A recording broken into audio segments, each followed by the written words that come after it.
What should you fly in 40 degrees of heat down under? Is this the sexiest LSA being developed? And Bizjets, luxury or necessity? You're watching FullFlap.tv. I'm Vicky Ferrer. Just before I start, if you didn't know, FullFlap.tv is all about having a laugh in aircraft, either as a job or just for the sheer fun of it. We do something every single week, and because we like flying rather than spending all of our time in the editing suite, we normally just update you with what everyone's been talking about in flying. As often as we can, we also film the things we've been getting up to, like trying out new aircraft, challenges, races and other new things. So we have something for you to watch every single week. And don't forget to sign up to the newsletter and you'll get to hear about all when new shows are going out and what's happening. Now, with any luck, you're watching me in high definition this week. Very snazzy. We're giving it a try, and what we're trying to do is roll it out to as many of our support sites as we can. So if you have the bandwidth, you should be able to see me crystal clear. Let's move on, or Rick the producer will get me to film this bit all over again. Right, we couldn't help but laugh at this. Do you remember I told you, I think about 2 weeks ago, that Euro aircraft manufacturer Airbus wanted to provide the next Air Force One? Likely. We thought that would never happen, and clearly you didn't either, and it looks like Airbus have finally realised as well. They appear to have pulled out of the running, which means that President Obama's next aircraft will be all American, well, apart from the bits that are produced in Asia. If you live in India, as I know some of you do, you guys are having a great time with aviation. Both military and commercial flying is strong. If you weren't there, Aeroindia took place last week in Bengaluru, and there was a strong turnout as always. Flight training organisations, simulator manufacturers, and you could even pick up a ballistic missile system, if you ever happen to need one. We'd love to hear from you, by the way, if you are watching us in India, and let us know what's going on there. Here's the email address.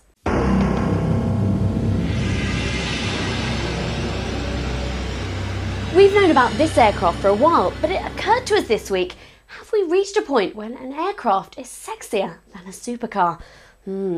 Ferrari or Aecon A5? This has to be one of the best looking LSAs out there. Look at those lines. You know, we've had the performance for years, but just not the looks. The guys behind the Aecon A5 have done a great job, and it looks like we'll be able to buy this very soon. The first set of tests have been finished. This is actually the first prototype test flight. If you look at the cockpit, you can see that it was designed with car drivers in mind. I think it looks like the interior of a car, doesn't it? The only downside is that it's not going to be quick, at least for an aircraft. Top speed will be about 120 miles per hour, that's 105 knots or 194 kilometers per hour. Part of the problem is the weight, but look at what this extra weight gives you. In the past, when you had a foldaway aircraft, you had to stand in the rain for about 20 minutes unbolting everything. But now it's just like a convertible's roof. You just press a button and let it get on with it. Then you just put it on a trailer. Prices will be around 140,000 US, which isn't bad for something like this, especially if you share it with a couple of mates, and you should be able to get it at the tail end of next year. Australia next, but first a quickie for you rotary fans. Sikorsky did some tests the other day of this, the new S70. It's a nice aircraft, but what's got us talking was the anti-icing system on the rotors.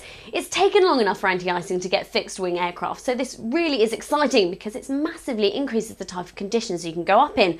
The tests were pretty basic. It got up to 40 knots, about 50 miles per hour, but everything did go well. Oh, and that should also be out at the end of next year too. Okay, more stories in a moment, but first, we get sent flying videos every so often, and to be honest, most are pretty boring. Then suddenly, a guy from Western Australia sent us this, and we were blown away. So much so that Brett Campany is now part of the FullFlap.tv team down under. Take it away, Brett.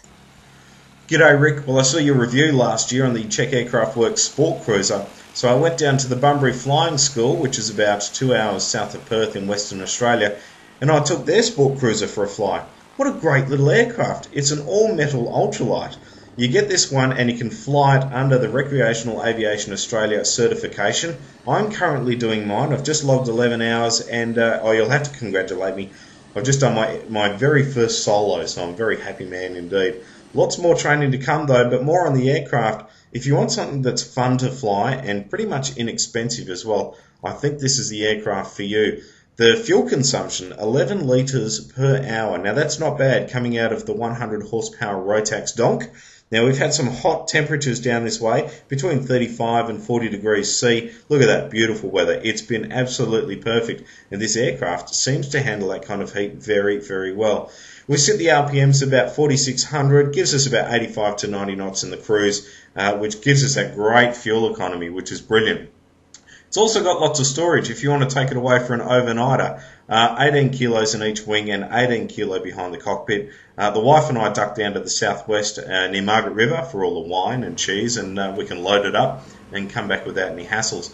But I tell you what, if you want to learn how to fly, you're in Australia, you want to look at your ultralight licence, look under raa.asn.au, or even better, log on to the Bunbury Flight School website. It is bunburyflyingschool.com.au. Come flying with us. And Rick, I hear it's a bit cold up your way there, mate. If you need to come and enjoy a bit of warmth, you're more than welcome to come and join us. And we'll take you for another fly in this Czech Aircraft Works Sportcruiser. Lots of fun, inexpensive. I don't think there's any better way to get into flying. That's all for now. Hopefully we'll have more on FullFlap.tv. For now though, hooroo.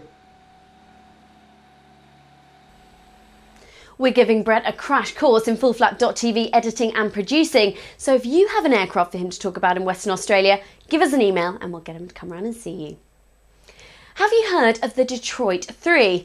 Probably, but if not, these are the auto manufacturers that flew from the same airport to the same meeting to beg for $25 billion of public money in 3 separate aircraft.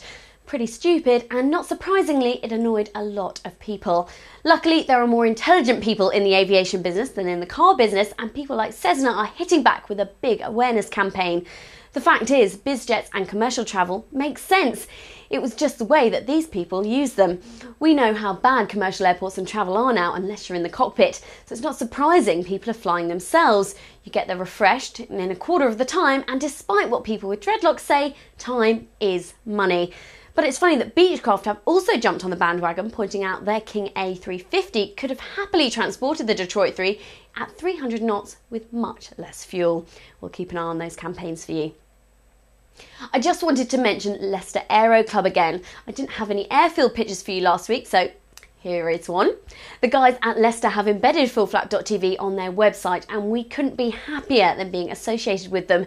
They're in their 80th year, and not surprisingly, with such a history, they have a large number of tail draggers with Pitts, Tailorcraft, a Chipmunk, Ryan PT22, Osters, and so on. They'll happily teach you to fly if you don't already, so check out their website and give them a call if you're anywhere near there.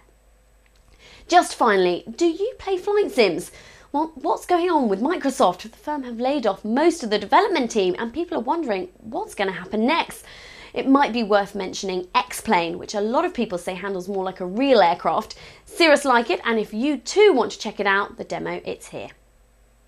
We're hoping to take you night flying soon, so if you've never done that, it should be fun, especially since Rick will be going up and he's colourblind. That's enough for this week. You're watching FullFlap.tv. I'm Vicky Farah.